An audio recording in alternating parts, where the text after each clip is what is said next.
And good evening, cyberspace. Welcome to Squatch-D TV for today's date, September 1st, 2019. I'm your host, your guide, the Squatch Detective Steve Kulls, along with my faithful co-host, Mr. Chris Bennett. How are you, Chris?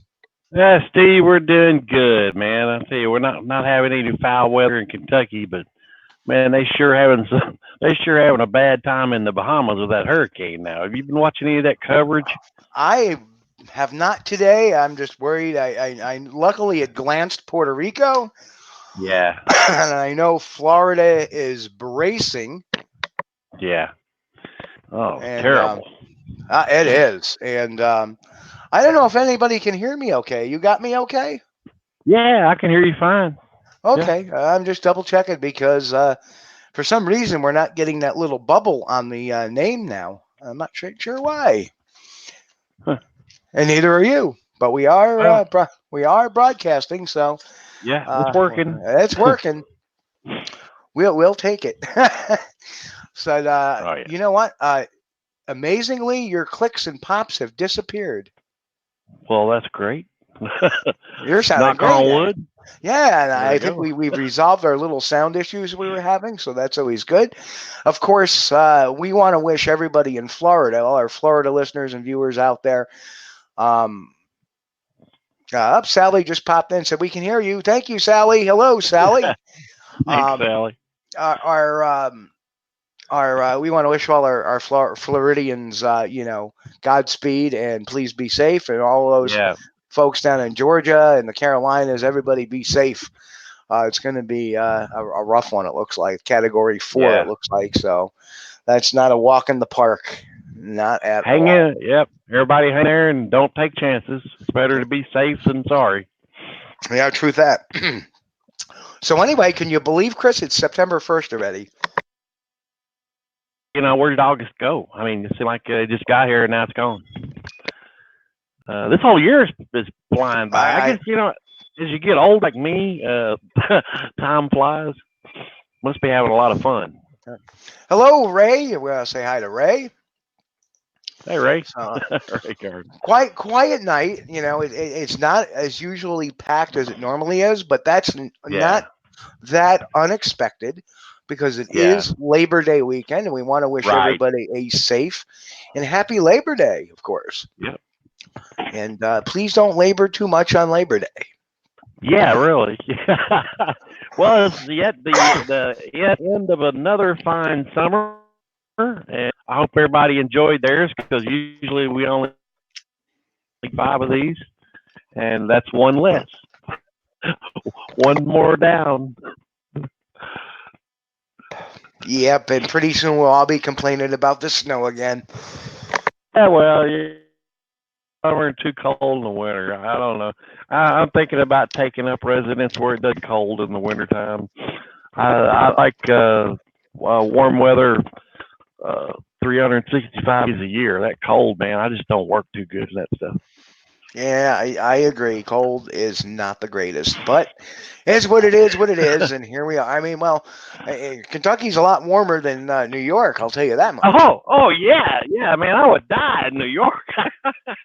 I mean, you gotta get some snow up there, dude. Well, here's my question. What's the temperature right now where you are? I don't even know. I can tell you right now, it's about 70 degrees here in the I think we were up in the 80s today. I don't know what it is now, though. Well, I'm gonna tell you exactly what the temperature is right now. Let's take a peek here. I dare say I don't want to look at it, but let's update it. Here we go. And well, that's that weather. Let's go here. Let's go. There we go. And it's 62 here. 62. So it's supposed to drop down to like 54 today. Hang on a second. Let me ask my girlfriend. Hey, Google, what's the current temperature? Oh, 77 right now. Damn. 77. Yeah, I didn't think it was that warm out. But hey, that's no bad. That's not bad. Well, anyway, we got a bunch of things on the docket today for tonight, for the show tonight. Yeah. And we got some we're gonna have some fun too, but we'll have that after you guys asked for it. We're gonna be talking about the Paul Freeman footage tonight. And we have the entire video that Mr. Freeman had taken back in 1994. And yeah, somewhere around there. Yep. So we'll take a look at that, and we'll want to know the viewers' takes on that. But we actually have some stuff that's going on in the news, a story that broke just a couple of days ago. But let's take a look. So here we go.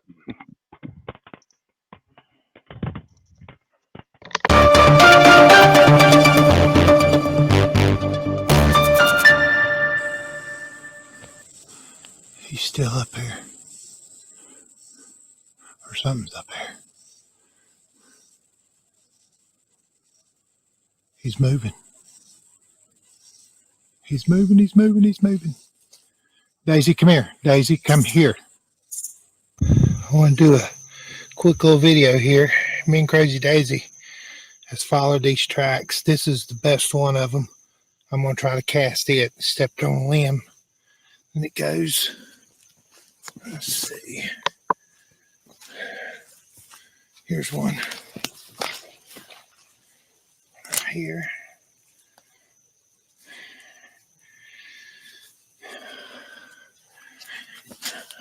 Let's see. So another one. Right here. You can see a little bit where it's meshed. See the toes. There's toes. Come on. Let's get to see the weeds mashed down. This is my shoe prints here, but you can see right there. Rains messed it up. That's it. That's my shoe print. See right there? And it comes across the creek. Looks like it stepped here. Here. Oh shit. Damn it. I stepped on that one there. And right here, you can see right there. And it goes here. And it looks like it stepped there. And that's all I can find. But the only one I'm going to cast is up the hill. That one there's pretty good. But this one right here, we'll go back. I screwed that one up. Right here they stepped.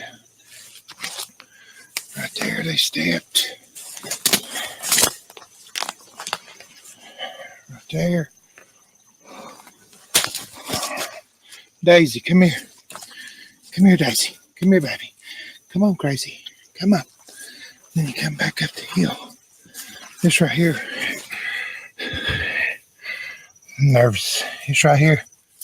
You can see good toe prints. You can see grass smashed down. Back up here.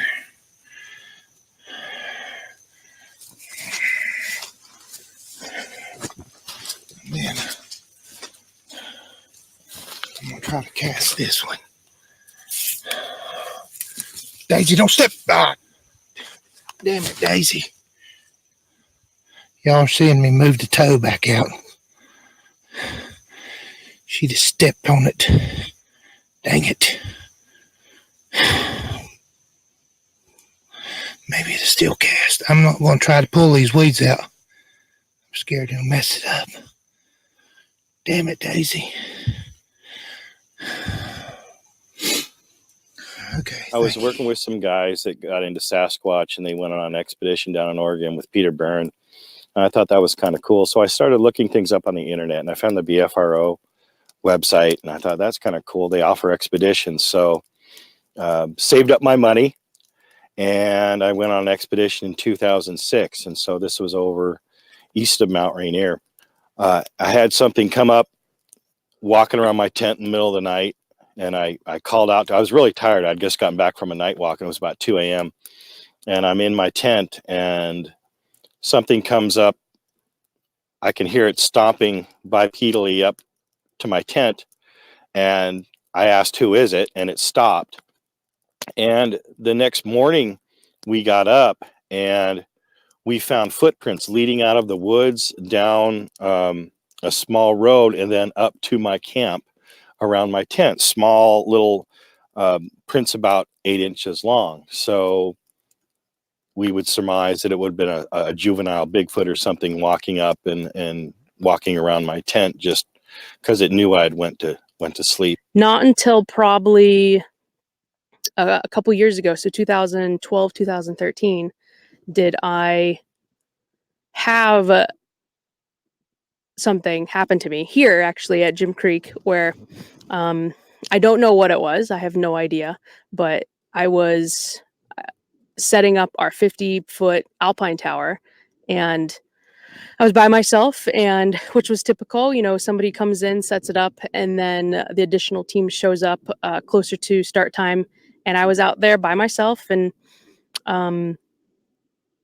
there's a couple different platforms on the alpine tower, and there's the first platform is 10 feet high, and it's just this ladder that you crawl up to it.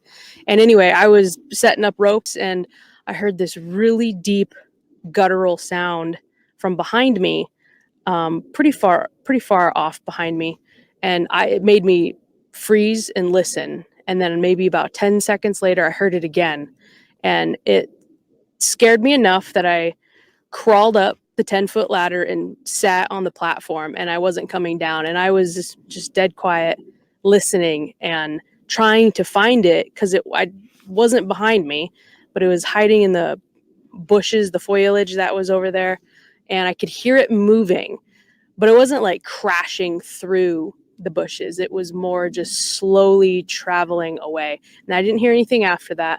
And then finally one of my coworkers showed up and is like, what are you doing up there? I'm like, I don't know what I heard, but it scared me enough to crawl up here and wait for somebody else to come.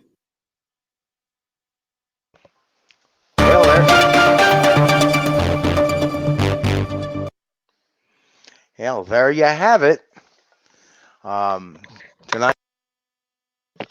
Tonight's news leads, and before we get into our little discussions about the clips we saw, we want to say hi to Andrew. Hello, Andrew. Dean, good evening. Andrew, Kevin, welcome. Dean. Oh, Steve, I'm going to mute out for a second. My dog's having a fit. You're right. Hello, Jamie, and hello, Tim. How you doing, Tim? Good, Tim Morris from out in the western part of New York.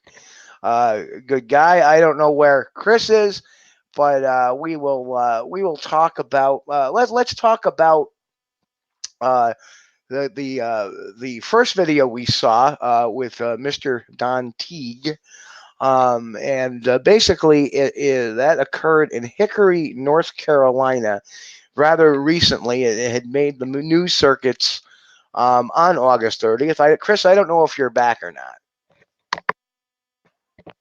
Chris, are you back?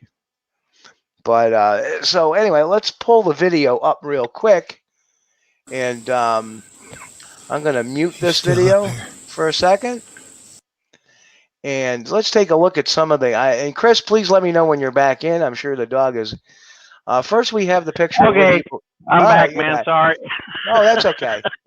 So what we have here is the first one. The first one we have here is the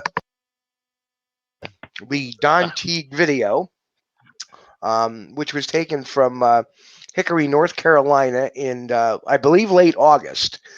This had just started making the news circuit on August 30th.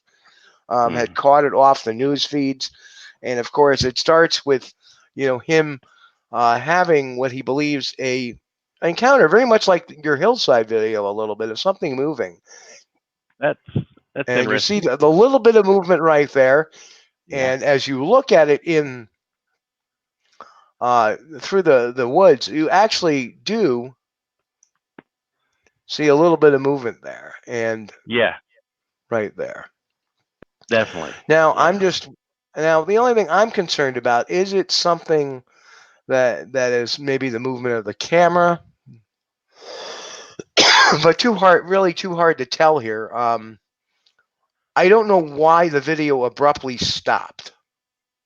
Yeah, And that is my biggest concern. We don't know the complete story of why he stopped videotaping there, because I would sit there and tape it until the SOB walked off. right. Yeah. Just saying. Right. Just saying.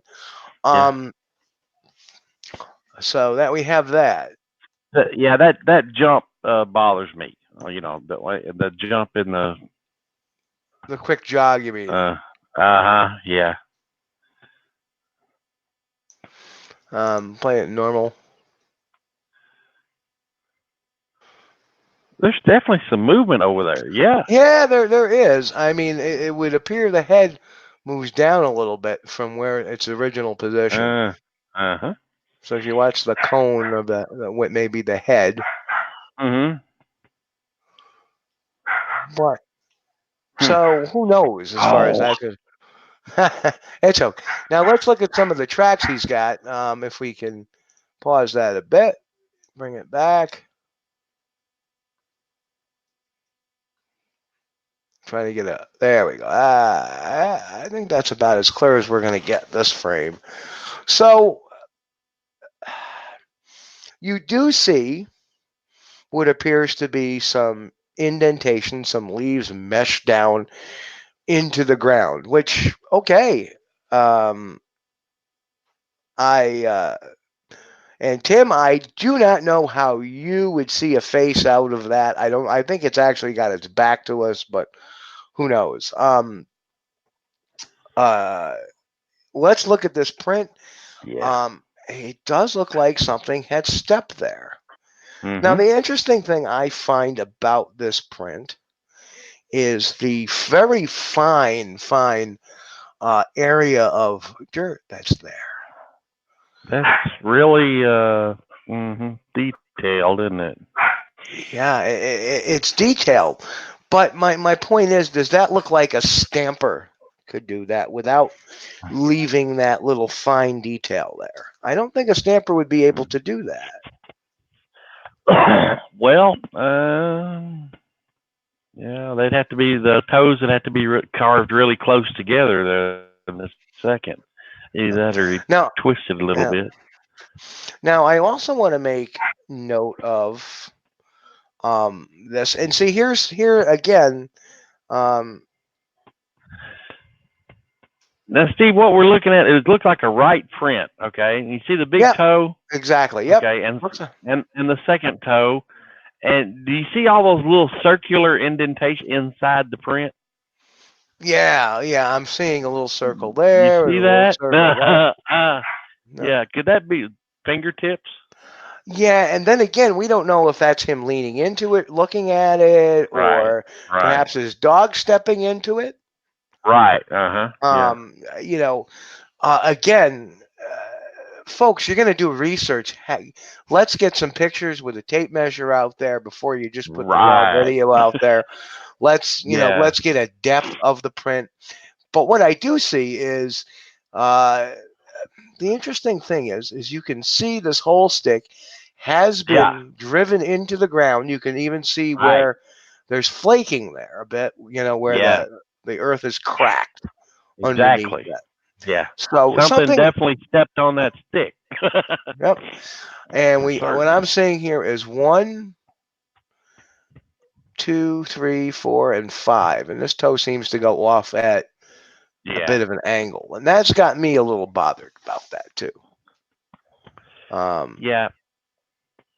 That's awful small pinky toe, ain't it? Well, not only that, but it's at such an extreme angle. Yeah.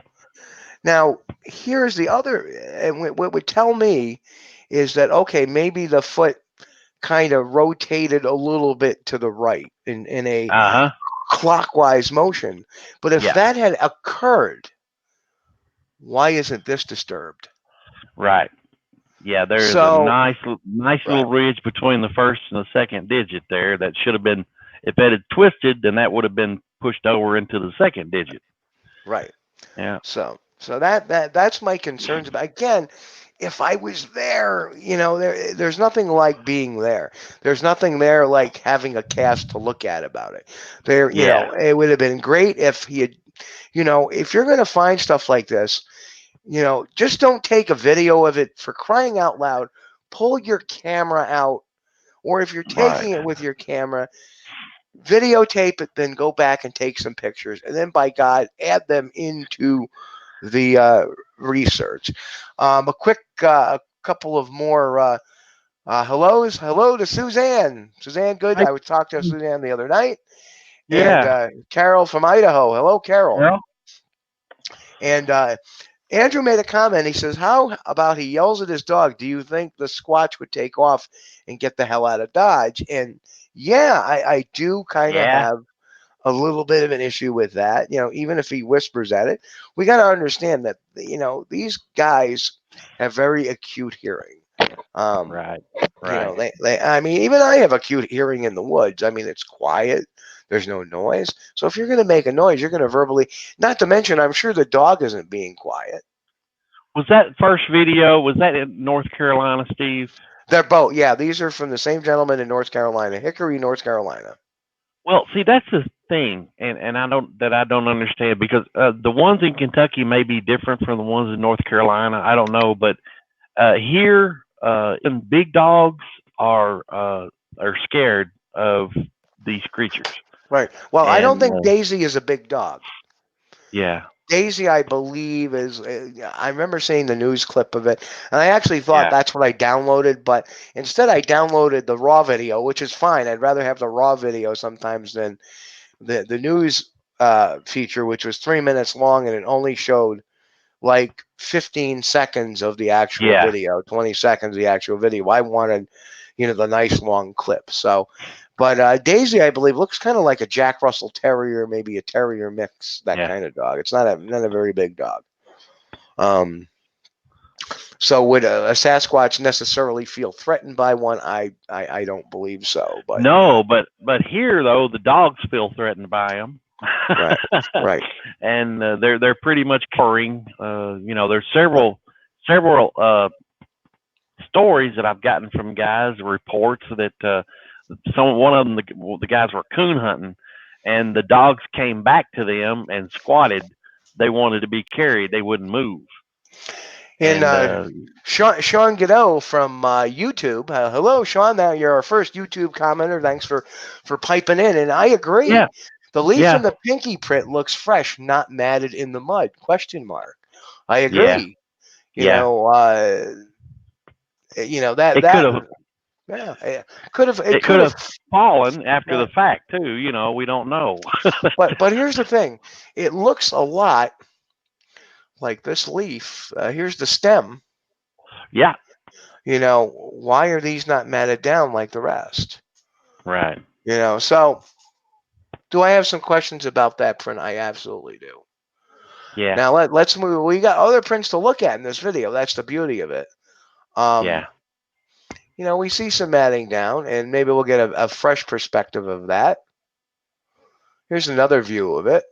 Well, that stick is definitely imprinted into the ground. Absolutely, so absolutely. It's had some weight on it. Yeah. Right.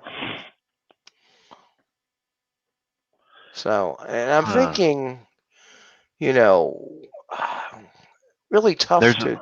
Yep. There's another little twig, little leaf. Little twig with a few small leaves on it in the lower right too. That's not. Let's see if we can get another print like that one. We're really not going to be able to determine too much from. I couldn't tell much. There was only two really. One was next to the water, and the other one was the one we were looking at there. Right, and then there was the one he was messing around with a little bit. Yeah, his dog stepped in it. If your dog steps in it, leave it. leave it. Yeah. That's evidence. Okay, Yeah. here's where my dog stepped in it. And so you get it. Right. You at least there you'll get a size comparison. Don't Yeah, you'll try get to a don't few try extra bumps and yeah, a few extra don't bumps in the cast ain't right, gonna happen. right. Don't try to fix it. And Yeah. and hello to Ed Weiland. Hello, Ed. Ed, how you doing? And see, this is the fun thing about this TV show. And of course, Cryptidville. Hello, Bruce. Yeah. Cryptidville. Hey guys. So as we go, let's continue on with our trek. Now here is another one. I don't know if we're gonna get. Oh, let's back it up, back it up, back it up, Whoop. back it up. Yeah, there you go. There we go.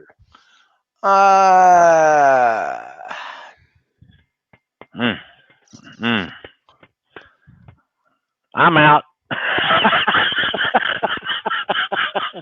I agree. I'm sorry, Steve. I'm out. Yep. I tend to agree. When I look at this one, where are the toes? Right? Where is the definition? What I see here is an area of the foot right in here. Yeah. Why is this not? I mean, maybe this is matted in the ground, but why isn't this piece? Yeah. I mean, the foot does not. This isn't the heel of the foot here. If you're looking at the natural transgression of things, this should be the heel of the foot, right? And again, we have that pinky toe. That I will give that credit a little bit. That pinky toe seems to be a little bit off. Yeah. I mean, could it be? Maybe. Again, without scale, without looking at toe, without looking at toe splay, this is a very tough call necessarily. Maybe the ground was harder there because if you see the indentation isn't as deep. Right. And there's no, there's nothing between the toes either. I mean, it's pretty much all flat up there. Right. But we got other tracks to look at, like that first one we looked at. It does show. Yeah, I traditionally have an issue with seeing just the two we've seen really good without seeing the trackway or understanding. Well, if I walked up on this track here and the rest of them were exactly like that, left and right, both, no, man, that would look a lot like a stamper. Now, Sally Ramey says it has no contours. It's flat. Yeah. Well, in the words of the great late Dr. John Bindernagel, the Sasquatch's feet are flat. Yeah. However, what I'm not seeing is any pressure point, such as a mid-tarsal break or even a ball print, where a ball of the foot. Now we know Sasquatches have a mid-tarsal break, or they don't have a ball of the foot. Sean again comments that the pinky on this print is weird too. I agree. Yeah, I agree, Sean. Sure is. Proves that's a duck foot print. LOL. Very well could be. Very well could be. And the Bigfoot was wearing dive flippers.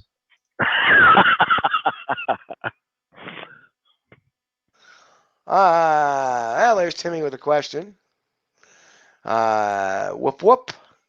I don't know, Tim. Depending on context, it could mean something obscene too. Yeah.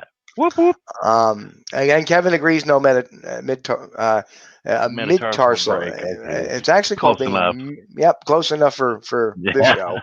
It is. You're right, though, Steve. Its technical term is mid-tarsal break, coined by good old Dr. Jeffrey Meldrum. Actually coined by Dr. Grover Krantz. Oh, Krantz did that? Yep. Many years ago. Okay. Well, I'm thinking about Dr. Meldrum's book, where he discussed them in detail. Sally says, yes, that's what I meant. Yep. And again, Kevin points out that the heel looks extremely small. I agree. Yeah. What I've seen is a very uniform type of foot going up and down them. And, as far as, let's continue on. We may have another print to look at. Yeah. That's his boot print. There's another shot of it. Mm-hmm. So we got a little clearer shot. Let's keep on the little journey. And this is where he yells. So a couple of print, two of the prints got questions, especially that pinky toe. Here's one where he says it stepped in water. Uh-huh. We can't tell nothing there, folks. That's not going to be any of use. So I think there was one more. This is another one he looked at. Now that looks real interesting. Well, wait a minute. Well, again, we have this Right. this very weird contour. Now, is it possible that a Bigfoot kind of shifted mid-foot? Absolutely. And there, the middle seems a little bit deeper. So could that be a mid-tarsus? There, the pinky toe seems to be a little more in line with the rest of them. Yeah. And again, if we look up here, what do we see? Mm-hmm. Yeah. That very fine, detailed toe. Right. Right. But what I'm not seeing here is this being pushed down in the ground like this one. Right. So one way that I've seen is that people will stomp out an impression and then contour the toes with their fingers. Not saying that this is the case. Yeah, and on the right, that could be a little pile, a kick pile of now, little mud and stuff, if that was the case. Right. Now, I'm going to make an observation when we look at the rest of this video real quick. So as we go, that's the one we just looked at. Okay. And I think that's pretty much of all the clear prints. See, there's that print we looked at earlier. Yeah. Okay. So here's the other print that he starts messing with. Oh, dude, he shouldn't have done that. Don't touch it. Okay, boys and girls, I want to hear another thing, too, is that those tracks are not in a straight line by any means. But boys and girls,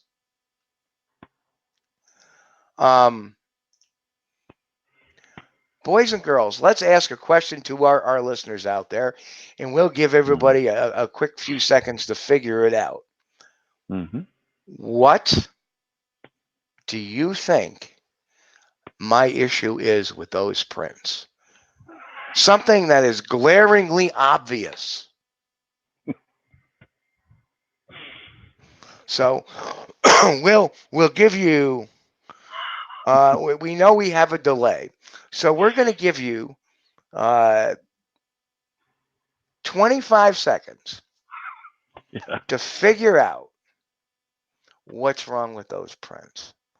What is the common denominator that makes me believe there's something perhaps rotten in Copenhagen?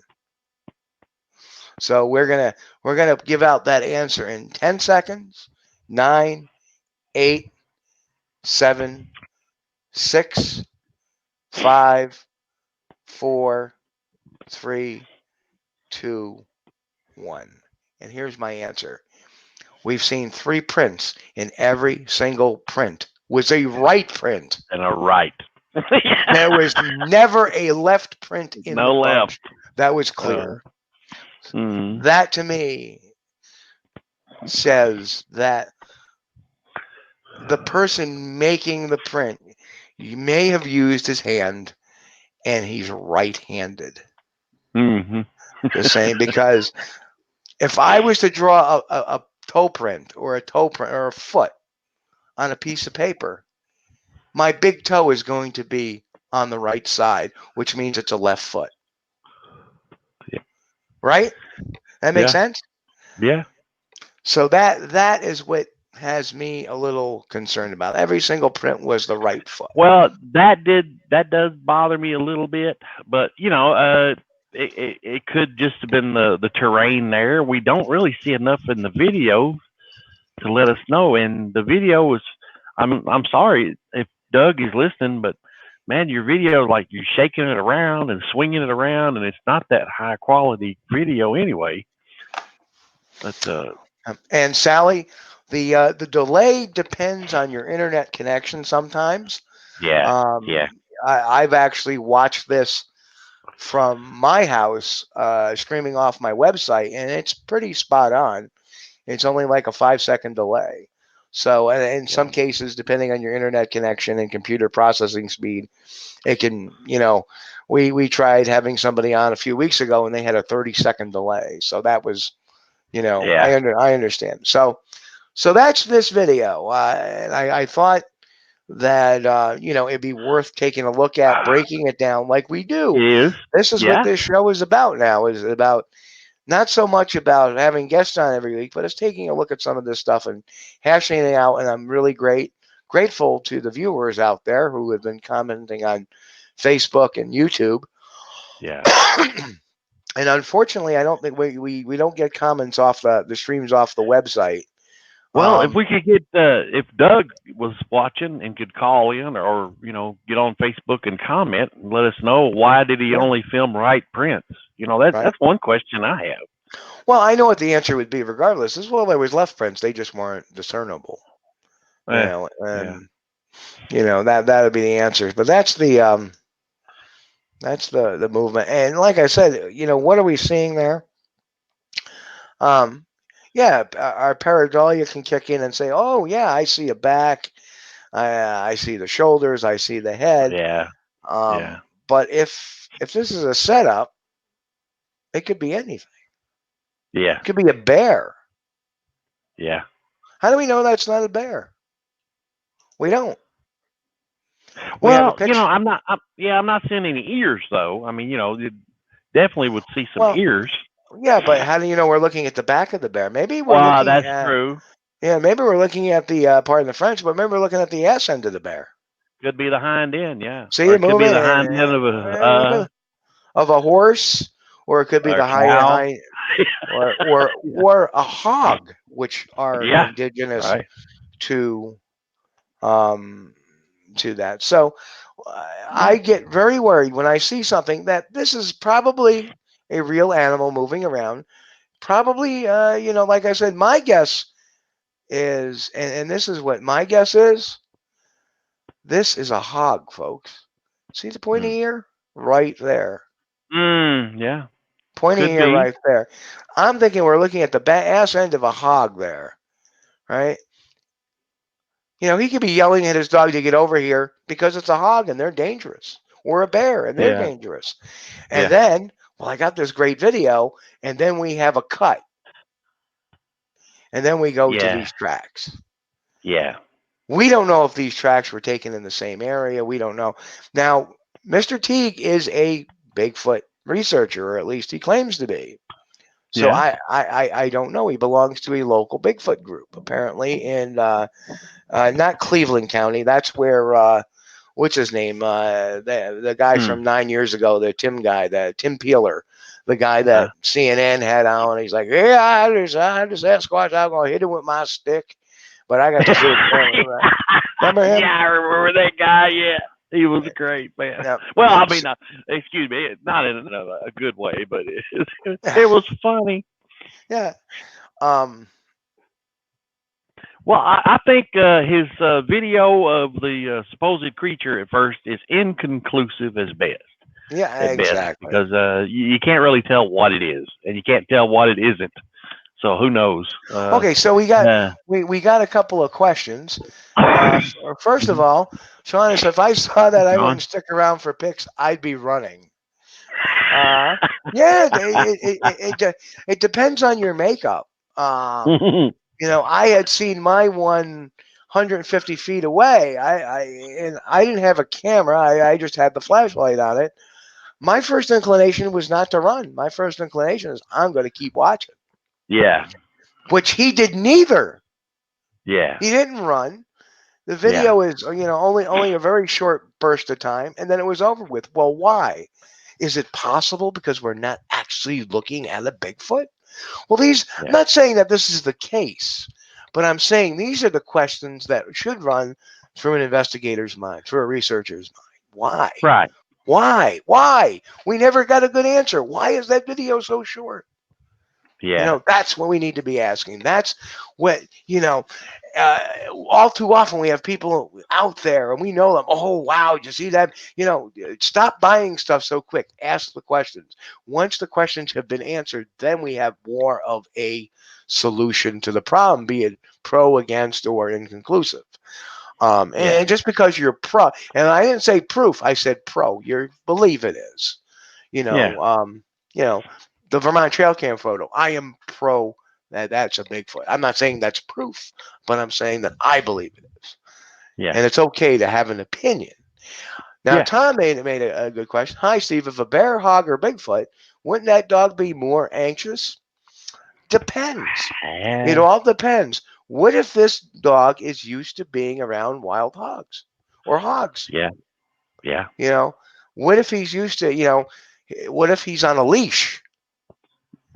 Yeah. Right? We don't really see the dog in the video. He could have been on a leash. Yeah. So I don't know. And we don't really see the dog. We hear him talk to the dog, but we don't see the dog. So again, how do we even know the dog is there? Yeah. I didn't really. I saw his print. He stepped all over that one track. Right. But that's not part of the Bigfoot video. Right. Exactly. Right? So yeah. And again, that's possible too. What if it's a person and not a hog? Could it be a person in a Bigfoot costume, a gorilla costume? Absolutely possible. Absolutely possible. So that's the bad thing about inconclusive videos. You know, we don't know. We don't know what it is. And it very well could be, you know, the real deal, or it very well could be his buddy in a suit. But I'm going to tell you, you know, I have problems. I have problems with that. Number one being claimed it's a Bigfoot because there is no picture of the dog. You hear him, Daisy, Daisy. Well, haven't we learned from years ago the Memorial Day footage that, you know, sometimes that what all is heard in a video is not the truth. Could it be a person sitting there too? Sure. And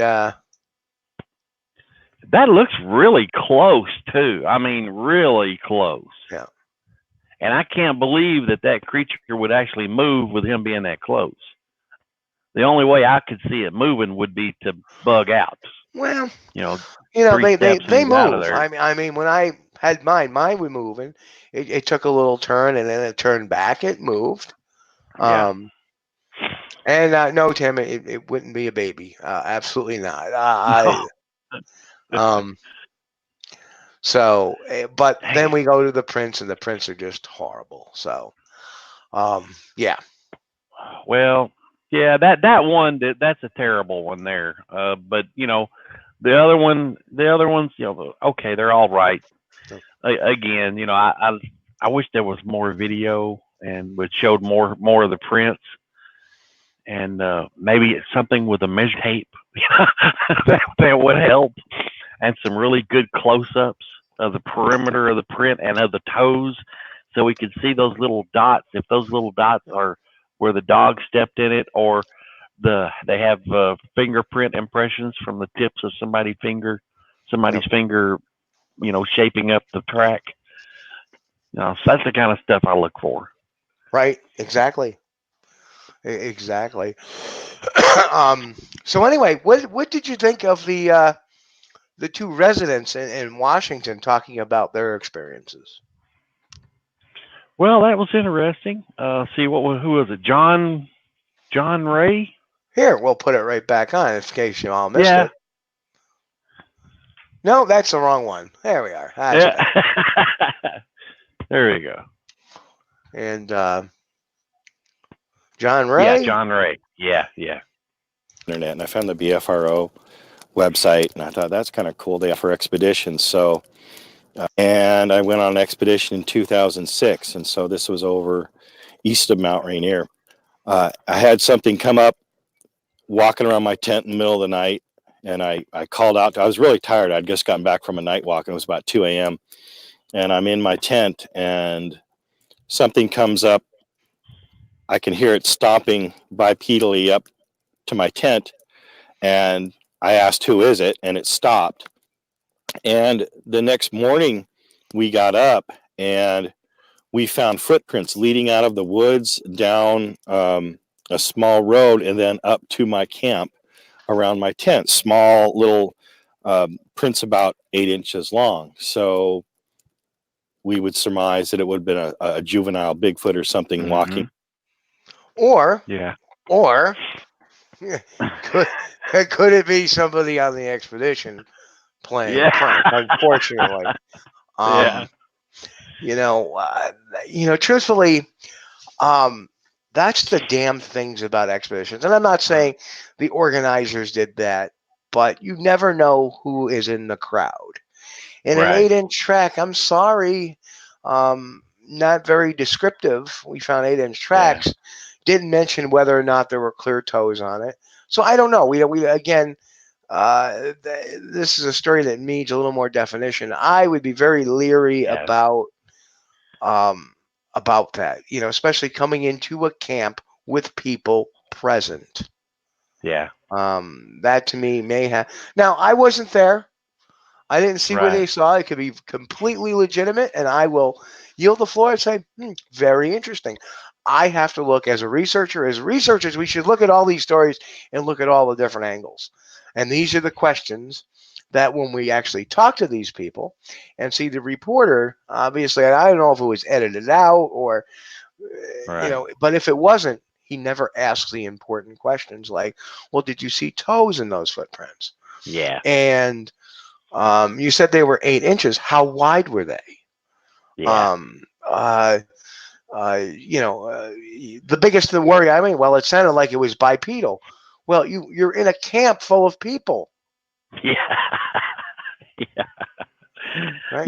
That seems to be a common denominator, though, of people have these things show up outside their tents. And that's happened a lot here in Kentucky. Right. If Ed makes a good point. Go ahead. Ed makes a good point. Never walk in camp when you're all asleep. You will be shot. Right. But not if you're at, not if you're at a BFRO expedition where firearms are not allowed. That's a good rule, Ed. I agree with that. Oh, man. But Bruce, he did say that they found tracks around his tent. So where around? There's not enough good information. But the reason why I'm putting out there, not to doubt this gentleman's story at all. For he was there, and he believed it was a Sasquatch, and I'm sure they did a lot of research and running around, so they believe it was a Sasquatch. Okay, if I'm coming into this as a guy sitting down for the interview, these are the questions that I need to have answered. When I do a report, and the way we should be all doing reports is we should be being as detailed as possible when it comes to this. Okay, we saw toes. Hearing a bipedal creature in a campsite. Sorry, there's plenty of bipedal creatures in that campsite that night. All the expeditioners. Well, yeah, I guess my first question to him, Steve, would have been, did you smell anything? Right. Well, yeah, that's a good question, too. Obviously, he probably did not because he did not mention it. Right. And that's not a deal breaker either, because some of these things will not have a smell, and most of them don't. Most of them don't. When I had my sightings, both my sightings didn't smell a thing. When I got the track, something smelled horrendous. Yeah. When it went by. But I didn't get to see that. Right. Yeah. But that would be a good and Tom says apparently in this case there were numerous footprints. Let us see several to take a look at. But maybe they did take pictures. We're not privileged, or maybe they just didn't put them on the episode, which is entirely possible. We got to remember this is also victim to news editing as well. Which reminds me, Chris, to make a quick mention that I am going to be featured on a local news channel, WTN, on September 22nd at 5:30 cool. in the morning on their morning show. I'm actually going to be taping that on September 11th. So, Oh, cool. Yep, and that's the real cool thing about that is September 28th is the Sasquatch Festival in Whitehall, New York again. So, and what is back from Facebook jail? Here's Thomas K. Thomas. Where's Right. the what was the network, Steve?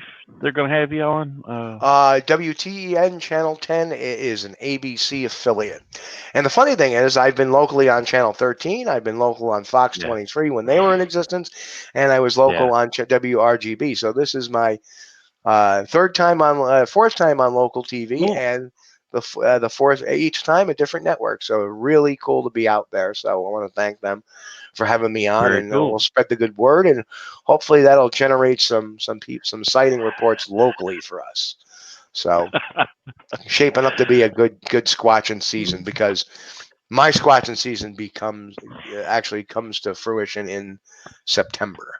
So So anyway, that's the thing that works out between us really good, Steve. You're the media guy, and I'm the anti-media guy. They called me up about being on a Bigfoot thing. I said, no, thanks, not interested. Well, you have to speak lightly and not so heavy-handed.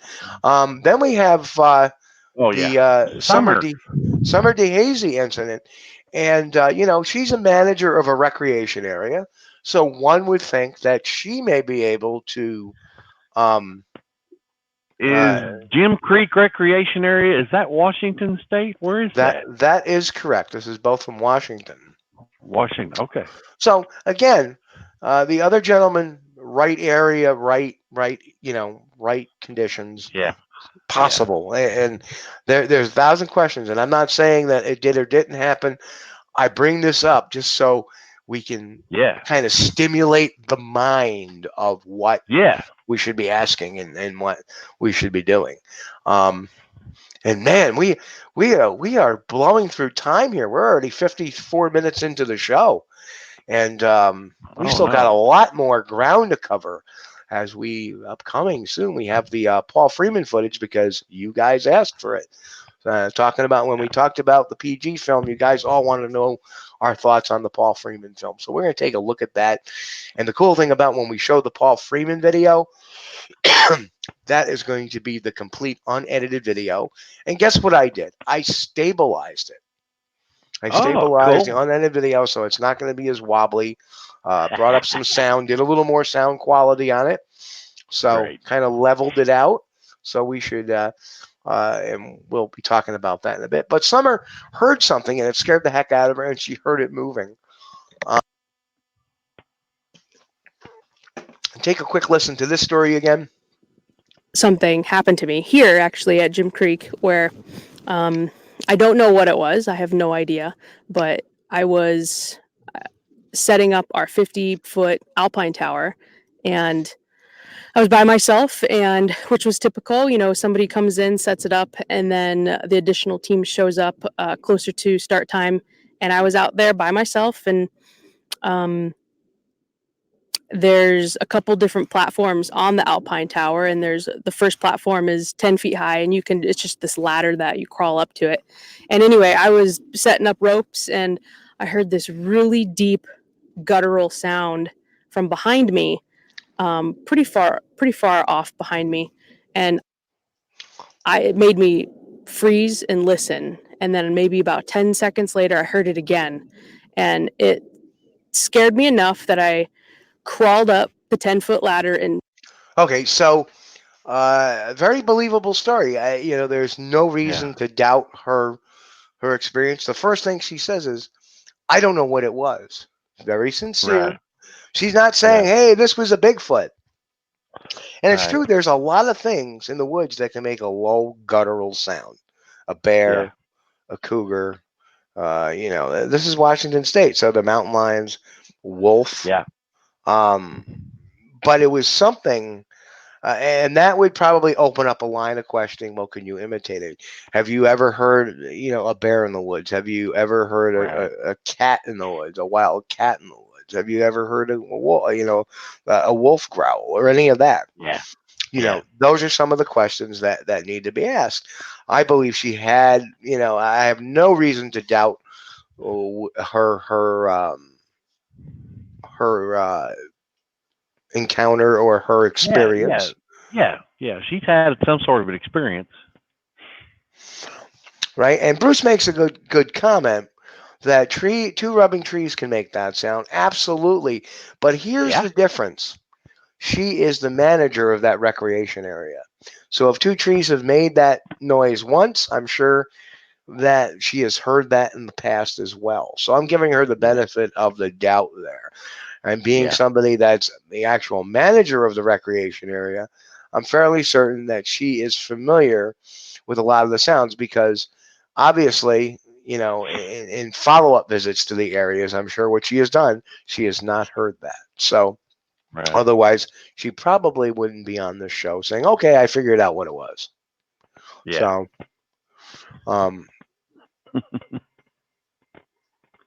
and Tom is right. Most of the time, it's going to be something that can be explained and not a Bigfoot. I agree wholeheartedly.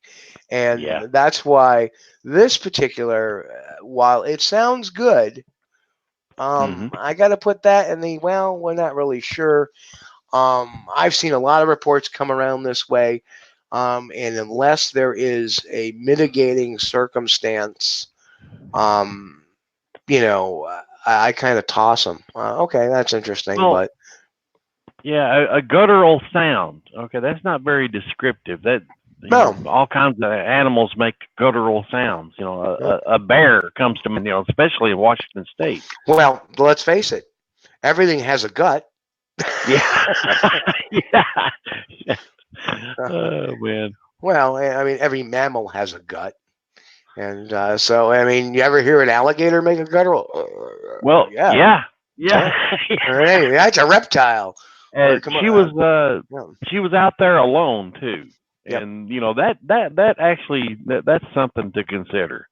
Her mind might have been racing more toward the unknown possibilities because she was alone.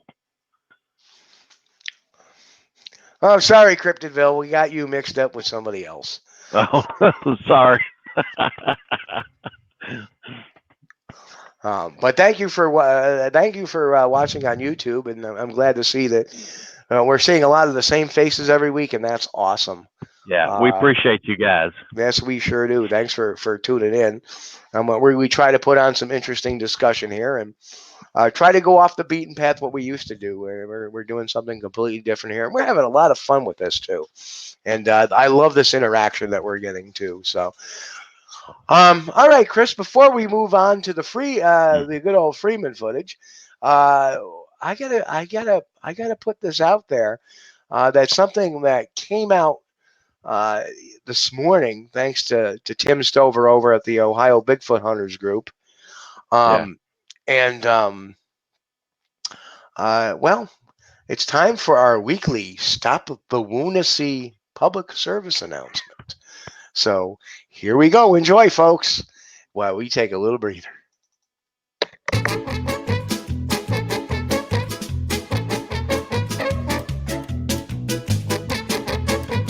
Okay, this is the animal's eyes. These are the animal's eyes right here. The two eye sockets, and then of course the separation of the nose.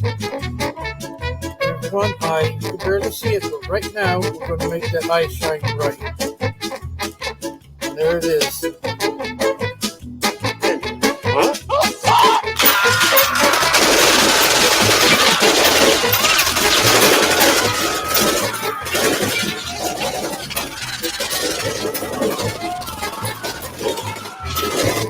Those are the eyes of the animal. Now, being that this one was offset to the side a little further, a little more work has to be done to try to pull out the information that's in there.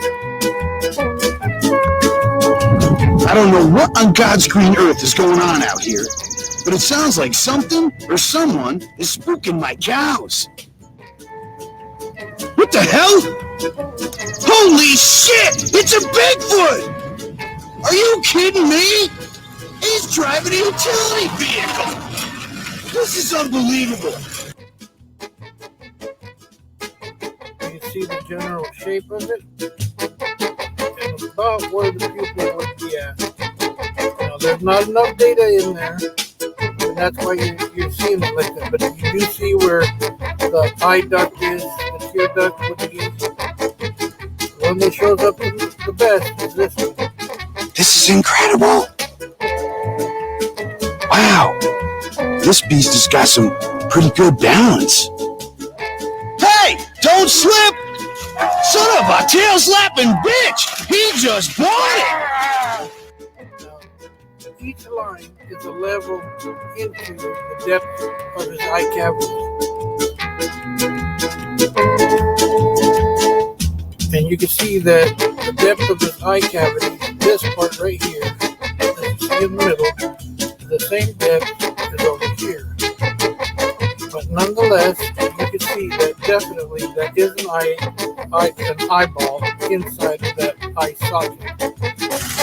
Holy shit, it's a Bigfoot! He's the one who stole my push mower! Are you kidding me? This creature lives in the woods, and he's worried about landscaping! Now, what's also cool is you can see the muscles on top of his which are his eyebrows. See that?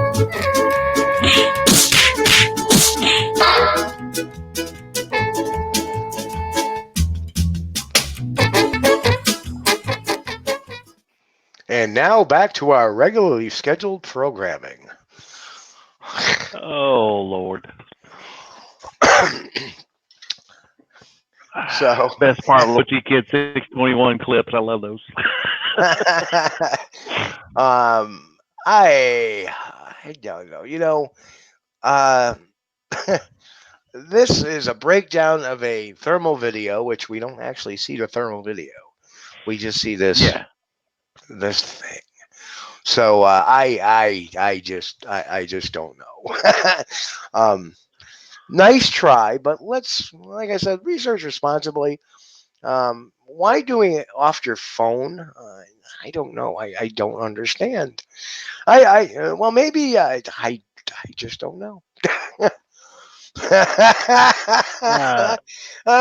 People are, you know what I love about the folks now? They're finally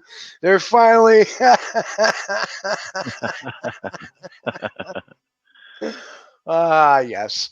So we got to have a little fun, but and what would our form of show be without a little bit of humor? And what I love about the video format is we can be a lot funnier.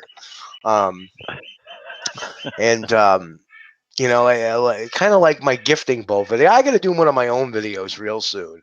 But the gifting bowl video, that was awesome.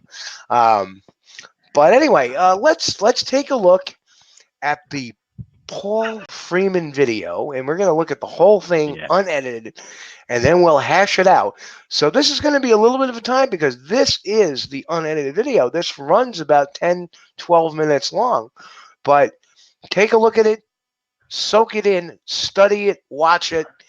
We want to make the folks watching this show be the best in the world when they look at this stuff online and get it. You know what I mean? That's the whole purpose. Yeah. Let's get it. So, and our good friend B is in. B, hi B. Uh-oh, here it is. So it's going to report you to the Supreme Council of Elders. And he's not kidding either. Yeah, you know, I guess I'm going to get kicked off the council of 11, 12, 13, whatever it's up to now. And maybe I don't want to get any hate mail from the ambassador. So, hello, B. Okay, hey, off B. To the Paul Freeman stuff because that's going to take us to about, I'd say probably almost to 20 minutes after the hour, and then we got to talk about this for a little bit and take a closer look at it. So, we got our show planned out. Here we go, folks. Enjoy.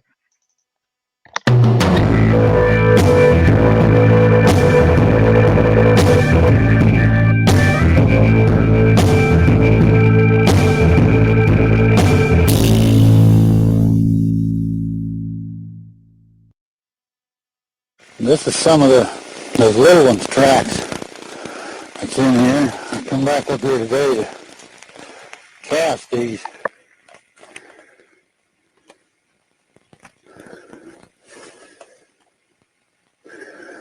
They look like they're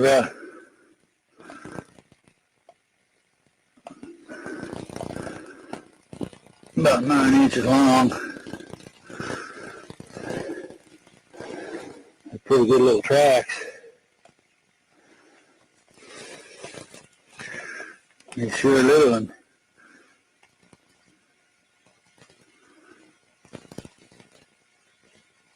Went right up this old trail. Went around up there to his mommy, I guess. Yeah, I'm gonna mix up some plaster here and pour these. Now I got my cast made. Yeah.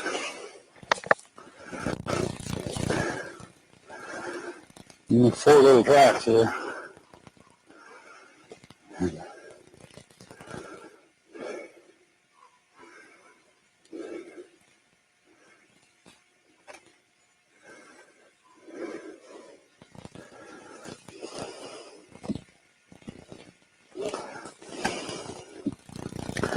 "32 inches between the stride there."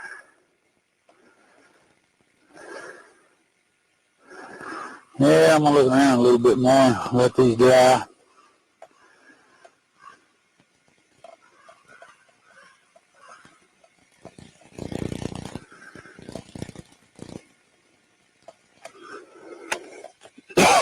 Sometimes they come here and get water.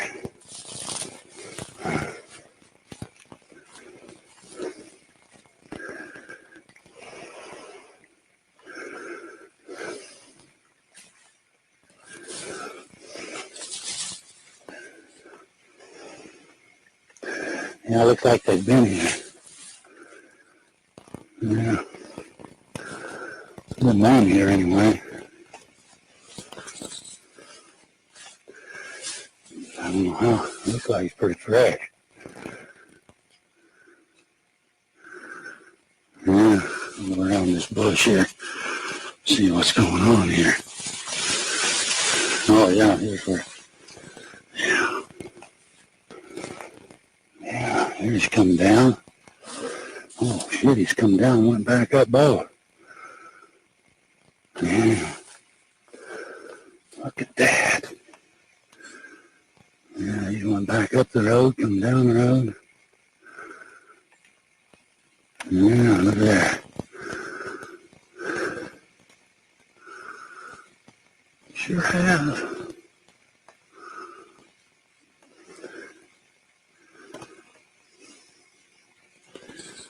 Let me stay. Yeah, where he's come back up, went back up. Yeah.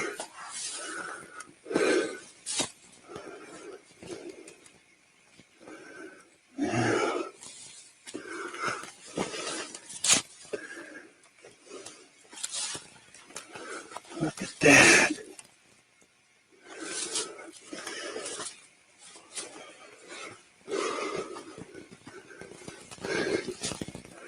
Can't see much up through here.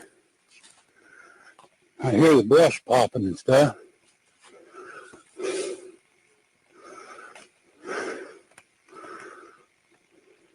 Oh, there he goes.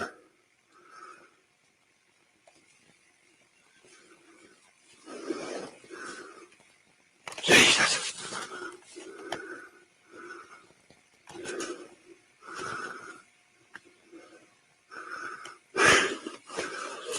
Get up here where I can see him real quick.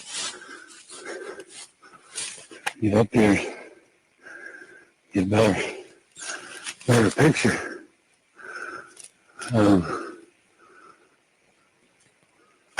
What a long thing when it cost right up there. Yeah. I just wonder. It should be right here somewhere.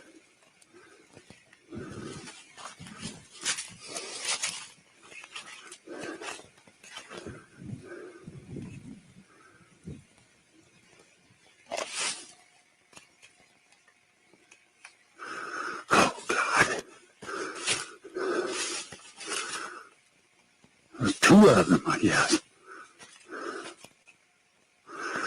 Man. Ooh.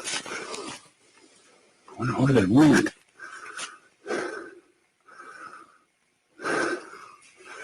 Oh, God. Two of them. I always see them when I'm by myself. Never see them when there's anybody else with me.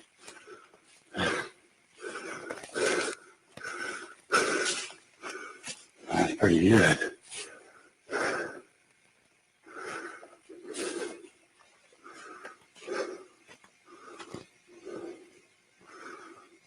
Where'd they go? Hear my heart beating 40 miles an hour. Must have went up over the hill there or something. It's so hard in here.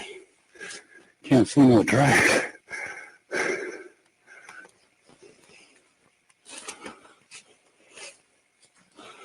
I'm gonna look on up this road here, man. I can see some tracks where they come across.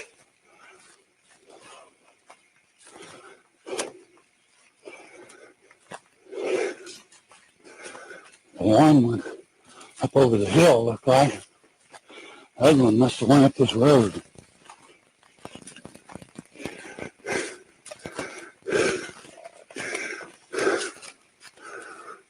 I don't know. I don't see where it crossed here.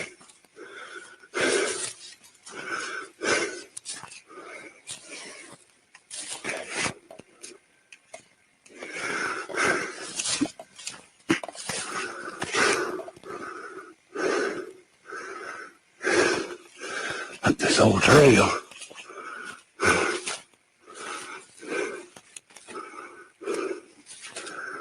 I better go back and get somebody. Wes and him.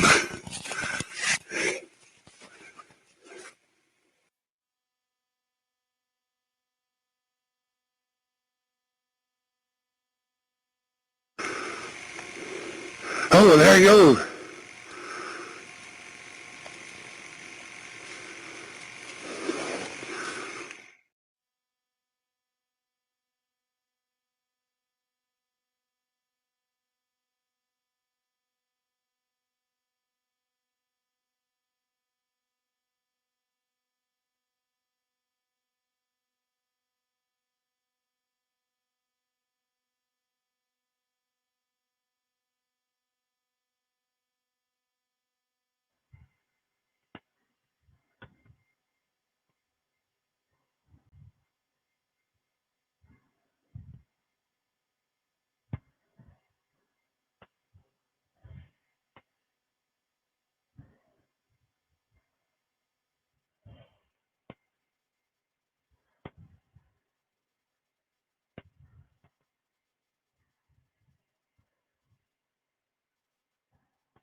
Oh, there you go.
Okay, well, there you have it, folks.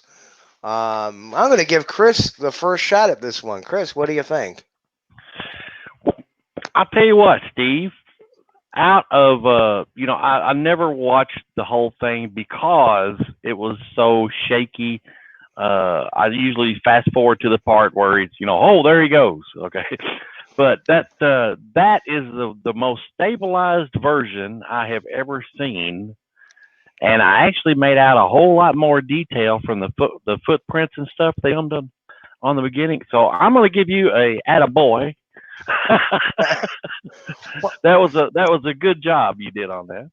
Well, it's funny. I found the stabilized version of the, there he goes. That portion. But it was never the stabilization of the entire film. So at least not that I could find. I'm sure there's a copy out there, but I took the raw video out of it, and it was shaky as hell, and I just hit the stabilize button and stabilized it. And then and as far as I know, nobody has ever looked at that in black and white, which really made some of the detail pop.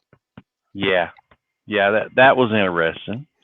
I have always maintained that I was a skeptic of this film, and because there were a few unanswered questions that I had about it, and since Paul Freeman's no longer with us, I guess those questions will never be answered unless his son comes forward at some point to answer them. His son has talked a little bit. Yeah. Well, thank you, B. I liked it. I liked it too, B. and I'll just say this: it was no real great hard effort. It was just a push of a button. Maybe a tweak of the amount of stabilization, but.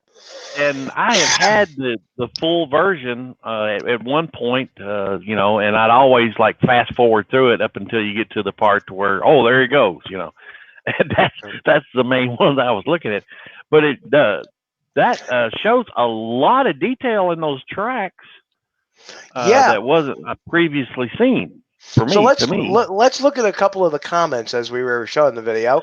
John Bush was like, "Oh, come on." So not necessarily a believer. B thought it was incredible. Sean, it was not a bear. I agree with that one. Yeah. And just just as he was getting ready to go, there he goes. There he goes. Yeah. And a quick couple of hellos to Dave Long from Auburn, Washington. Hi, Dave. Yeah. And another hello to a good buddy, Dave Drageson. And Dave, I am so happy to hear that you're doing well, and keep it up, my brother. Yeah, hang in there, man.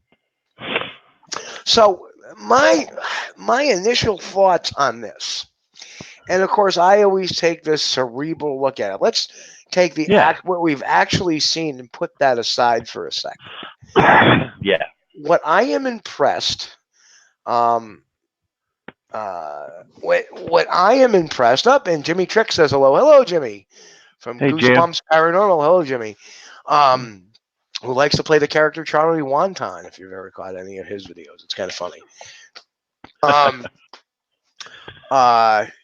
You know what, Jimmy, if you're out there, please do a Charlie Wonton video for Squatch-D TV. That would be awesome if you can do that and send it over to me. We'll air that. Yep. And Cryptidville said there was a good bit of bounce in that thing's gate. We're gonna take a look at some of that again. We're gonna break this down. We got time. That's the beautiful thing about this. So one of the things, like I said, I'm very cerebral. One of my biggest bitches, and people know this, is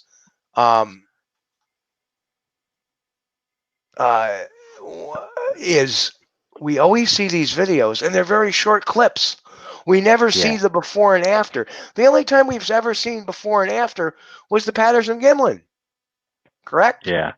I really don't recall seeing much.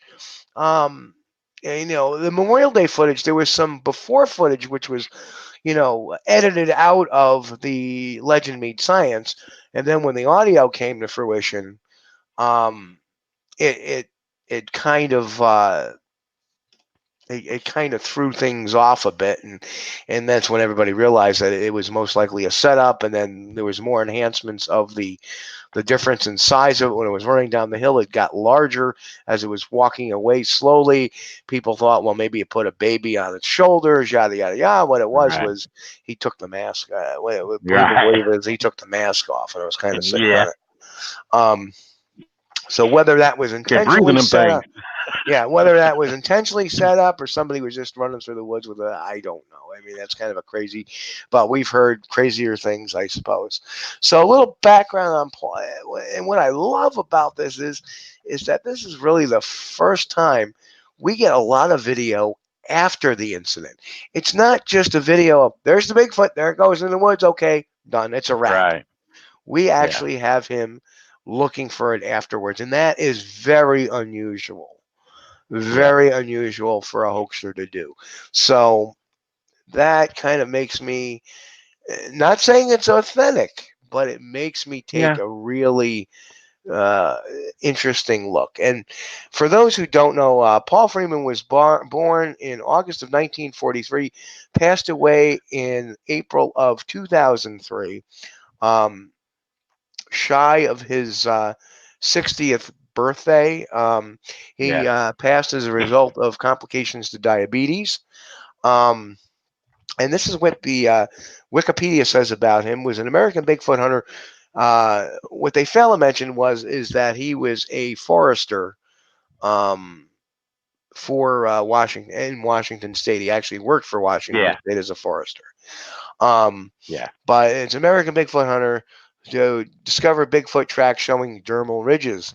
The plaster casts Freeman subsequently made were convincing enough to be considered critical pieces of evidence by anthropologists Jeff Meldrum of Idaho State University and Grover Krantz of Washington State University, who put considerable time and resources in studying them. So others like Renee DeHinden and Bob Titmus thought Freeman was simply a hoaxer and seeking attention. And we always have that there are some pros and cons, and and that, and Thomas writes, from what I understand, Paul Freeman frequently visited this area. That is correct. And wasn't Paul Freeman? Well, we just answered that one. And there was a case, if I'm not mistaken, where Paul Freeman had some fresh tracks show up, and at the same time, Jeff Meldrum had happened to show up that day, and I believe they cast those. Yep, I'm not entirely sure about that necessarily, but so here it is. On June 10th, 1982, Freeman sighted a Bigfoot near Walla Walla, Washington, which he described as being nearly 8 foot tall and covered in reddish brown body hair. In 1994, Freeman captured a purported Bigfoot video on videotape. This occurred near the Blue Mountains region of northeastern Oregon and is considered authentic by some Bigfooters, but it is of resolution to be low and to be considered conclusive by most. It was also spoofed and many times in the Kokani beer advertisements. And he was from Airway Heights, Washington State. Yeah. So that is Mr. Freeman's. Now, apparently, he was involved in some chicanery that had occurred, and I forget what it was, but he readily, the minute he whoa, that was fake, and people started calling him hoaxer, and that was really, so a lot of people put him in the hoaxer category for that, but he was quick to correct things, I believe. And he was, and he did really feel like I made a mistake doing that. But it wasn't meant to necessarily. Well, here it is it's an article in Scientific American. It's called Bigfoot Anatomy. And let me just read the first paragraph here, Steve. Yep. It says, one overcast Sunday morning in 1996, Jeffrey Meldrum and his brother drove to Walla Walla, Washington, to see if they could find Paul Freeman, a man renowned in Bigfoot circles as a source of footprint casts. Meldrum, who has followed Bigfoot lore since he was a boy, had heard Freeman was a hoaxer. So I was very dubious, he recalls. The brothers arrived unannounced, Meldrum says, and chatted with Freeman about his collection. Freeman said he had found tracks just that morning, but they were not good, not worth casting. The brothers wanted to see them regardless. I thought we could use this to study the anatomy of a hoax, Meldrum says. Instead, Meldrum's visit to a ridge in the Blue Mountains set him firmly on a quest he has been on since. So that, according to this article here, was mainly what got Meldrum thinking about Bigfoot when he went up there to these prints that that Freeman had found that morning. Yep. I mean, he didn't go there. He went there to talk to Paul Freeman, and ended up Paul said he found some prints that morning. Well, here is. Let me pop over to let me just pop over to Lauren Coleman's article on CryptoZoo News about Paul Freeman. Yeah, and it kind of gives us a timeline of things. So let's listen to this guy. Let's listen to the actual background, because Lauren is really good about chronicling things. Most of the time.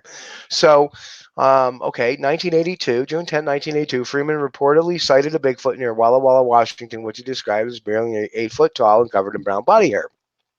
Right. 1994, Freeman originally captured a purported Bigfoot on video. Footage considered to be okay. So it can be viewed in Legend Meets Science, Sasquatch Legend Meets Science. It was also, so part of that was taken directly from the Wikipedia. Again, in any case, Freeman once said he had spent approximately $50,000 into searching for the creature, sometimes 3 days a week at a time, and he only made $2,000 once for a television commercial. And this is Lauren, I'm quoting, in my 2003 book, Bigfoot, The True Story of Apes in America, I wrote without judgment of a special class of Bigfoot eyewitnesses. Frankly, I classified Freeman among what I call Bigfoot contactees. These folks have an uncanny ability to go out and almost always find evidence or see Bigfoot. Freeman was even so bold as to tell Jeff Meldrum when Meldrum came for an alleged surprise visit, would you like to see some fresh tracks? I just found the first tracks of the spring earlier this morning. A few of Freeman's Bigfoot-related discoveries were found to be faked, including man-made hair samples, and a few of his finds remain unknowns. Some historical highlights include these events. 1982, Forest Services employee, that's a Bigfoot thing. But Forest Services employee Paul Freeman says he sees an 8 foot tall Bigfoot, but he is soon driven from his watershed patroller job because he appears to have hoaxed evidence. I don't know what that means. 1982, Grover Krantz shows Paul Freeman a copy of the hand cast that Ivan Marks claims from a Bigfoot hand. Later that year, Freeman finds casts knuckle prints, he says, from a Bigfoot. Freeman also finds prints with dermal ridges that a local Forest Services officials feel are hoaxes. Krantz declared Freeman dermals as a remarkable piece of the Sasquatch puzzle, and they would change Bigfoot research forever. 1986, Paul Freeman finds a handprint he claims from a Bigfoot near the Mills Creek watershed near Blue Ridge. 1993, Freeman says he finds an imprint of buttocks from a Bigfoot he alleges along a dry creek in the Blue Mountain area. This is years before the Skookum buttocks cast. So, 1994, he stumbles across two Bigfoot near he puts them on videotape. Some have mentioned the taping was on the Oregon side of the border. Still others have noted some confusion on the exact dating of this footage. 1995, again in the Blue Mountains, Washington, Wes Summerlin, local Bigfoot hunter and friend of Paul Freeman, finds a Bigfoot handprint as had Freeman and Ivan Marks. 2003, he passes away. Yeah. So, well, see, that was one of the things I didn't like is that these allegations of hoax. I didn't like that, and the other thing I liked was the 1996 surprise of Dr. Meldrum, Yep. when he just went there with his brother, talked to Freeman, you know, Right. and how's the Bigfoot and stuff going, you know, and lo and behold, Freeman says, "Oh yeah, I've got fresh prints that I found this morning, or no, yesterday or whatever, or yeah, that earlier that morning." So that's kind of no. Suzanne's got a good point. Says if you've hoaxed once, how can you take anything else from them? Yeah, that's true. But here's the thing: if you look at Mr. Cole, if you look at Lauren's article, it never says that he was proven to hoax. Right. You have some forestry officials that feel that they were hoaxed, not that they necessarily were hoaxed. So I have yet to find anybody to say, well, here's the proof that he hoaxed it. Yeah, right. Right? Yeah. Well, Sally Ramey, here's a quote from Sally Ramey. Again, Tom Cantrell, that he got a bum rap because he did experiment with making face tracks, how to make fake tracks, learning how fake tracks may look. Very true. Yeah. Have we not all done that? You should be. I mean, I will admit, I never took pictures of them and put them out there. But I look to see if, you know, and basically a Texas game warden showed me how fake tracks were made, and I imitated that right next to hers, and I'll be damned. It could be. Yeah. You know, could be. That doesn't mean we put them out there as evidence. That's the difference between a hoaxer and somebody that's researching. You know, there's been researchers who've made stampers and tried to see if the stampers look like real prints. Yeah, you've got to know how the hoaxers are working and how they're little tricks in order to see through them. I mean that's investigation 101 is experimentation. And this be caused by this. Let's take a look. Let's experiment with it.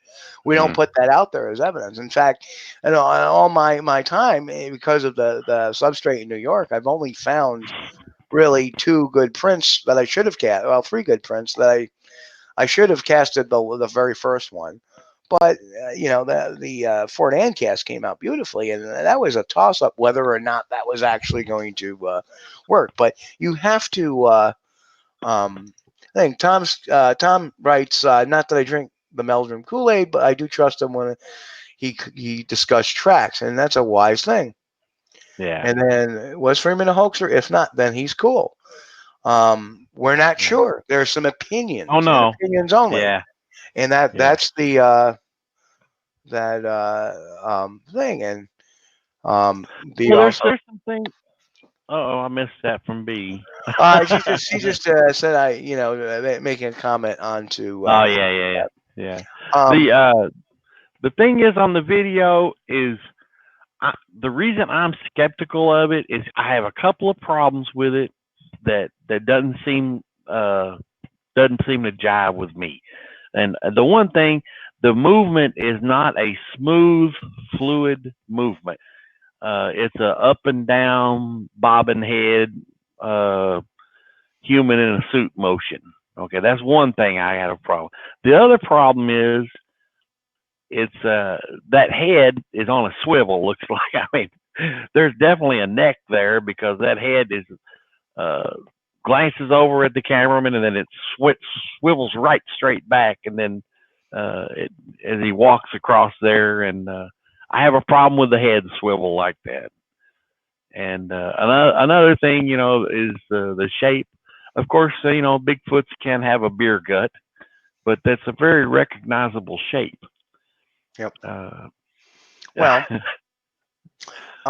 here's a very interesting thing. We talked about. That's not the first time I've heard that, though. There has been reports of a pot-bellied Sasquatch in New York. Right. I remember Paul Bartholomew talking about that it kind of had like a paunch, or, you know, and then again, could one be pregnant? Who knows? That's true. Well, you know, Paul Freeman, you know, he was a healthy fella. you know, like me, I got a little extra weight around the middle, but his Paul Freeman's son is also a healthy fella, like his dad, and from the photos I've seen of him, he's got some extra weight around the middle, very similar to the shape in the film. And so that was another question that I had at that point. You know, where was his son when this was being done? Well, yeah. you know, how old was his son at the time? You know, he may have been a teenager. He may not have been big enough to Right. be able to. You know? True. Right. This is 94. You know, so here's some interesting comments too. I found it interesting the track line in the Freeman footage was consistent with what stands today. That is very true. They're not offset, but in a row. I saw one through an area full of skidder ruts and stump holes, and there was not much of a bounces in that video. But I also make mention that we do not know the exact terrain on that because that wasn't really videotaped. For all we know, there could have been some logs on the ground that had kind of bounced up, or maybe it stepped up on a branch. Who knows? It was stepping over. It was definitely stepping over some stuff. Yep. Hello, Definitely. Ron. Ron Bowles piped in. Hey, Ron. After all, people still accuse the PG film as fake, yet a majority of us will defend it to its death. So, Sally Ramey writes, yes, the Bigfoot seems to lumber a bit, like he's old, sick, tired, or stepping carefully. Yeah. Or just being very leery, too. I mean, when I saw the PG film, Undeniable, it looked real. Freeman footage questionable, question mark. I heard a lot about a barrel-chested Bigfoot. And B says, Chris, yep, I'm 50-50 on this. Okay, we're talking about that. 50-50 on the stabilization thing. Right. Well, that's the thing. I'm not saying that that Freeman's film is a hoax. You know, I don't know if it is or not. I have a couple of problems with it. But there are a couple of issues that bug me. And, you know, the movement kind of bugs me because, hey, I've actually seen these creatures before. I mean, not in Washington State, but in Kentucky. So, you know, that could be the difference. But the ones that I did see in Kentucky, when moved, it was like they were gliding. I mean, like they were lit up off of the ground. You know, that head was not bobbing up and down like this. This is a very, very specific up and down bobbing as it's stepping across stuff there. And the reason it could be because it's stepping across stuff, you know. Well, the trackway looks very consistent. Yeah. One of the things I was looking at when we were doing the replay tonight was he mentioned that the stride was 32 inches, which is just shy of 3 feet. Yeah, just shy of 3 feet. One of the things is, okay, so you see a 3-foot stride. If we go to the point where it actually steps, and I'm going to take it back here. Sorry to make anybody seasick. Let's go to the detail view of it. You know. Oh, there it goes. Does it look like it could be taking a 3-foot step?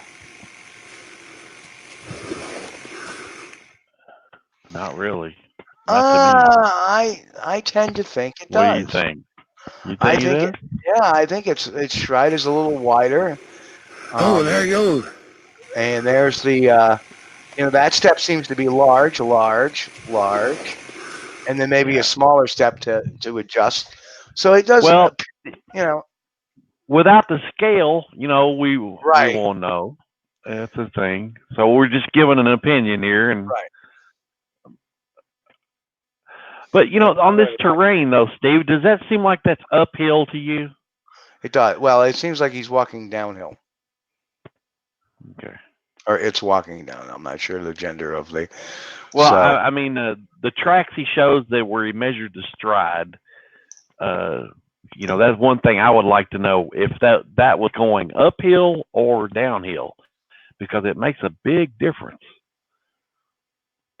Yeah. And this is going from right to left, so it's you Yeah. know, if it's on a hill, he's walking across the hillside, but the tracks lead up to it. Right. So it looks like it's going downhill there because the area to the left looks a little lower. It does. It does. Yeah. Yeah, it does.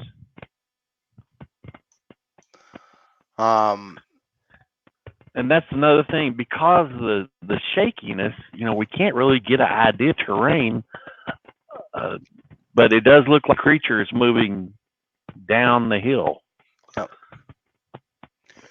But now, if Paul Freeman walked up that trailer, it seemed like to me that trail was going uphill a little bit.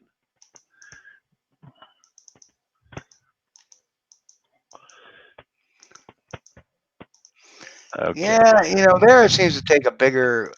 You're right. It does take a little bit of a step. So here's some more comments. Yeah.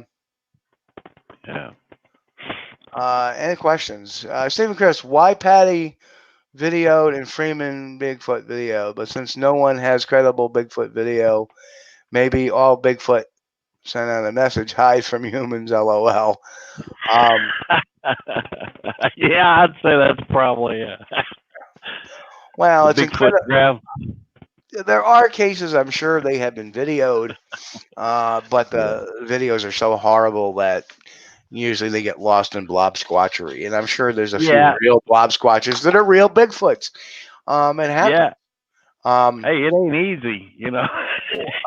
Suzanne, you know, there was never really a follow-up to the height of that. And that's unfortunate. That's really unfortunate. If he had gone back, of course, we know that now as good researchers. And this is where I have a little bit of an issue about this. Is that, was there any talk of any post-investigation of this footage taken? And there wasn't. But it wasn't. Not only was it not done by Paul Freeman himself, but it was not done by anybody. Remember the Patterson Gimlin film? John Green and Jim McLaren went out there and took that comparison. That was never done by anybody here. You know, and that is, you know, to me, as far, Renee DeHinden and Bob Titmus thought that Freeman was a hoaxer. They should have went out and talked to him and went to the spot where this was filmed and taken some comparison pictures, because if, you know, the comparison pictures show that Patty was at least 6'8", between 6'8" and 7'2". And that was not only done by the Jim McLaren and John Green comparison film, but it was also there was a NASI, not NASA, NASI. It was North American Science Institute did a breakdown of the Patterson video or film many years ago, and came out with saying that they believed it was 7'2", using some formulas. Of course, this in 1994, so that was probably a bit premature for follow-up investigations. Well, they did it with the Patterson Gimlin film. Yeah, that's true. Yeah. So that's right. So somebody should have been out there to take a look at that tree in question, because that is a pine tree, and this is Oregon. So it won't be too hard to find that tree there again. You know, and obviously it's off a trail. So, right. For crying out loud, have Freeman come out there and stuff. Now, hello to Pat Cassidy. Better late than never. Brushes the pine tree can use for scale. Exactly. Of course, if we knew what the height of the pine tree was at that time, we could do it now. But without a follow up, nobody. We still nobody measured the tree. But here's the question. You know, that tree probably has gotten a little wider. Yeah. Oh man, from 94 And Suzanne, 20. that may actually be true. Yeah, If you see something like that, wouldn't you want to verify how tall it was? Just saying. Well, yeah, I did at night when I had my sighting, but in the daytime, I don't know. In the daytime, I could have estimated how tall it was. I may not have needed to have somebody go out there and kind of measure where I saw the eye line was, because if it was in the daytime, all I had to do was just go walk up to the tree and go, okay, that's about this tall. yeah. Not to mention, with my background, having to identify a lot of people over the years, I'm pretty spot on with height. But I always will say this: there comes a point, you hear these reports of people that say they have a 10-foot Bigfoot or a 12-foot Bigfoot. Yeah. There is there is a certain point where too tall, you lose your perspective. Yeah. At what point does 8 foot become 9 foot and 9 foot become 10 foot? It's tough. Right. And I kind of relate to that. Like when we're all little kids, don't we think our grandfathers are such big, huge men? And then we grow up and realize that they're only 5'9", 5'10". Yeah. Right? Yeah.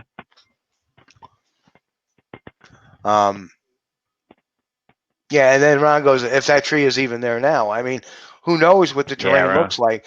The New York trail cam video, not trail cam, but the New York baby video was taken in 1997. When I got it in 2003, that whole place was turned into an ATV park, and terrain was so different. I got there, finally after almost 20 years after the film had been taken,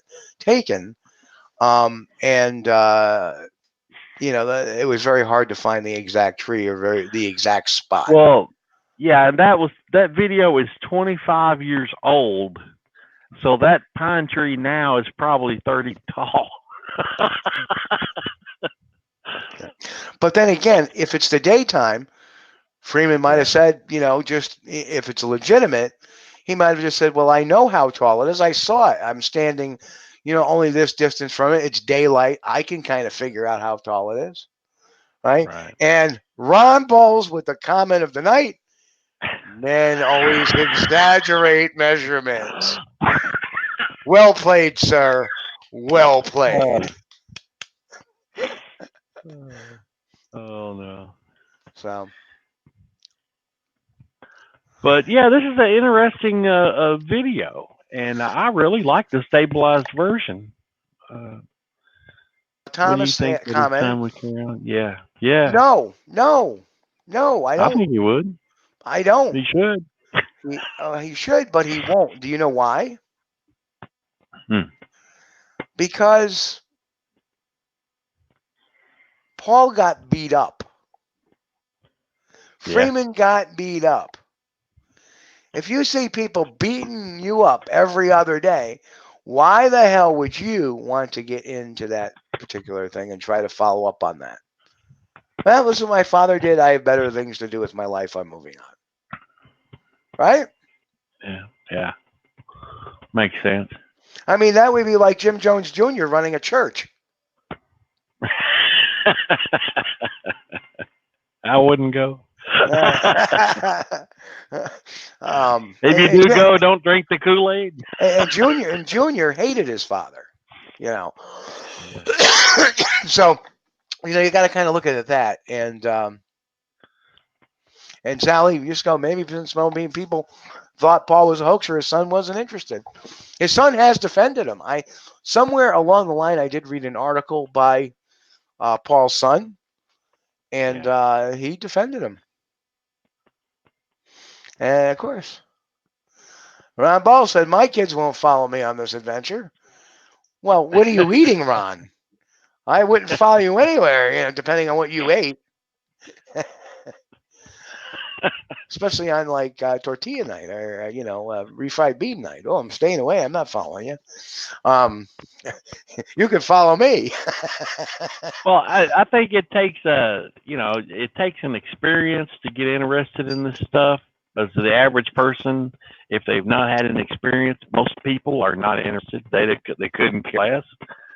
And then you got the guy that's loves to go fishing or loves to go hunting, and he's out hunting and or fishing or whatever one day, and then here's a twig snap and turns around and looks, and there's old Big and Hairy right behind him.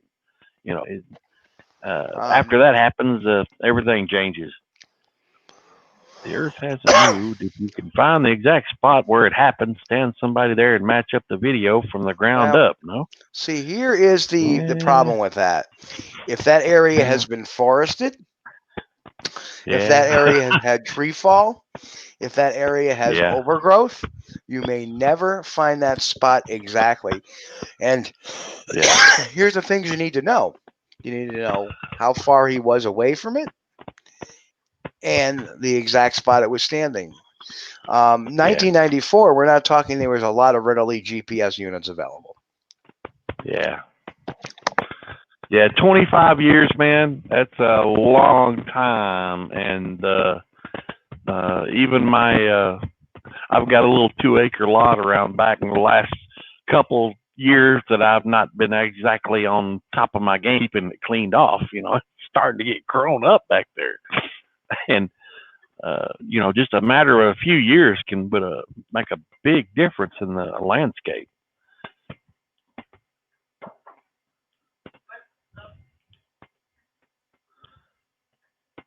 Nope. Steve, you there, bud? Yep. I think tonight's discussion was a great one. We're down to about, you know, just a few minutes left to show. But just, yeah, exactly. And, you know, I think that, you know, the time to strike, is when things are fresh. Within a year, you need to get out there. I mean, there are some variables that aren't usually changeable.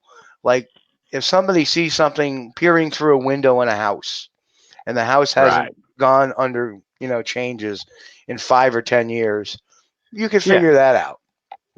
But when you're dealing in the middle of nowhere, in the middle of the woods, weather changes things real fast. Fast. Yeah, if you're out in the woods and you get a sighting, I mean, you know, of course, you probably won't want to go back that day because you got to go home and change your shorts. But at least get out the next day and do the measurements. Find out, you know, was there a tree there? You know, how high is that tree from? It's not like Paul recorded exact coordinates of the sighting. Yeah, that's true, Ron. And here's the other thing too. Even if he did, why would you make that public? Yeah. Why would you make that public if you have such a pristine area, which he may have? I mean, I myself had a very successful run. Not as, you know, if this is real, not a successful run as that, but I had a successful run for a few years in a particular area, and that went really friggin' south when there was an interloper that decided to join my group and leave, and then take his own crew there, and that killed all the activity for quite some time. And Tommy John says it looks enormous. I believe them. Cantrell may know the location, or maybe his son does. Maybe. And then that was his honey hole. LOL. Yeah. But folks, a lot of researchers do that. They'll keep their private spots private because if you telegraph the location of a good area, next thing you know, you're going to have 50 people stomping around out there, and then they'll leave, man. I mean, they're not going to hang around in an area where you got 50 people stomping around. They get out of there. Yep, that is very true. And crypto people called me a liar and hoaxer. If I had kids who would not want to go through what I've done, it's draining. Yes, it can be. Yeah. And then Ron, final comment of the night we're going to put up tonight is, let's say Paul's Evans was 80% crap. That's still 20% we have to consider. That's true. Yeah. I mean, if somebody is a proven hoaxer, then, you know, that's into, well, you know, you can't really believe anything they put out because they've been proven to be a hoaxer. But you know, I don't think Paul was ever proven to be a hoaxer. He was accused of it. Well, but, you know, we will put that.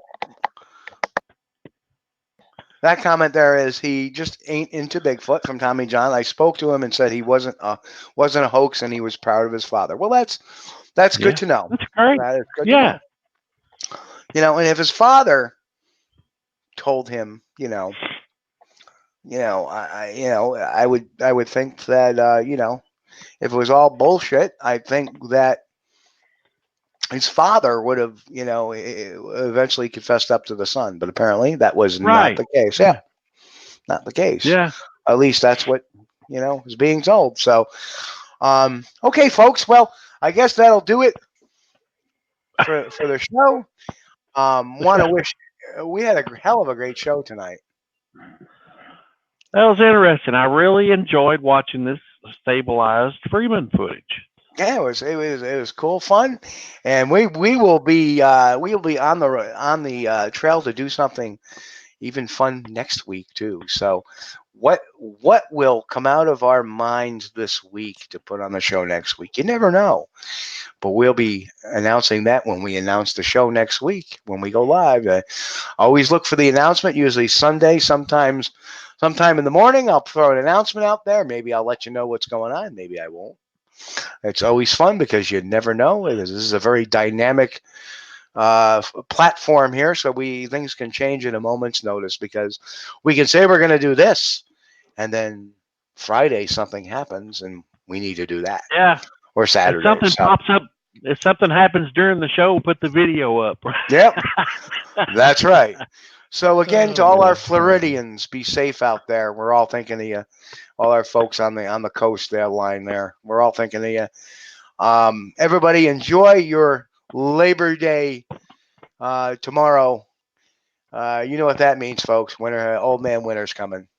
So folks, on behalf of me and Chris, want to wish everybody a happy, healthy, and safe week.